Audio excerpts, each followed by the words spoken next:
Il ne faut pas imaginer que le hacker, c'est celui qui a sa capuche avec ses lunettes noires et qui va travailler dans sa cave. Non, c'est pas comme ça que ça se passe.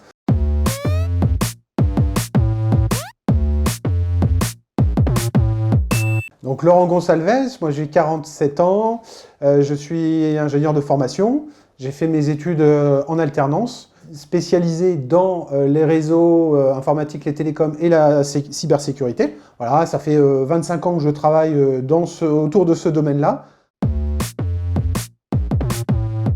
Donc dans mes deux grandes spécialités, il y a la cybersécurité, que ce soit des fonctions RSSI ou des sujets qui vont être assez techniques ou des sujets qui vont être liés aux politiques de sécurité et les standards de sécurité qu'il faut implémenter dans les systèmes d'information et dans les entreprises.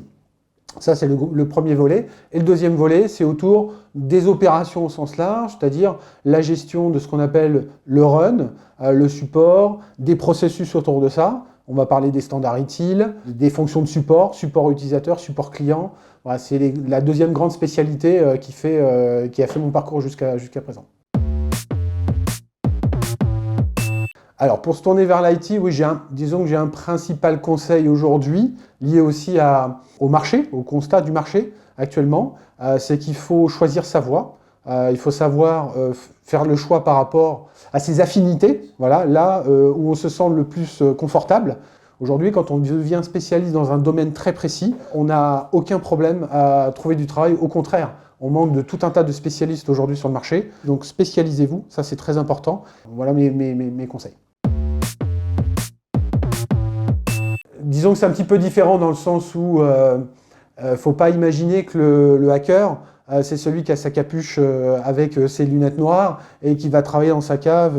Non, c'est pas comme ça que ça se passe. Ça peut être n'importe qui, ça peut être même votre collaborateur qui est dans le même bureau que vous, qui peut être malveillant, donc faut être méfiant. Donc non, disons que les films, évidemment que c'est exagéré, mais c'est pas tout à fait comme ça que ça se passe. Avec le monde de l'Internet aujourd'hui, les attaquants peuvent être situés à n'importe quel endroit de la planète et introduire votre système d'information et votre réseau sans aucun problème, entre guillemets, dès lors qu'on n'est pas suffisamment sécurisé. Est-ce que ton réseau Wi-Fi personnel est plus sécurisé que le nôtre?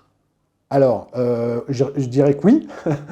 Oui, évidemment, puisque les protocoles de chiffrement qui sont sélectionnés, c'est le plus robuste sur mon routeur Wi-Fi. J'ai tendance aussi à scanner les réseaux autour de moi pour savoir s'il y a des choses un petit peu douteuses. La vigilance et une forme de paranoïa fait partie du métier et c'est tout à fait normal. Face à la menace, c'est tout à fait logique et normal. Une toute particulière où je venais d'arriver dans l'entreprise en tant que patron des opérations. L'entreprise a été victime d'un cyber-chantage, donc je suis allé à la police pour porter plainte. Les policiers qui m'ont regardé avec des grands yeux comme ça il y a à peu près 10 ans, connaissant pas trop les procédures, alors que je pense qu'aujourd'hui, si on va dans un commissariat, je pense que c'est un peu plus organisé, donc les choses ont quand même pas mal évolué.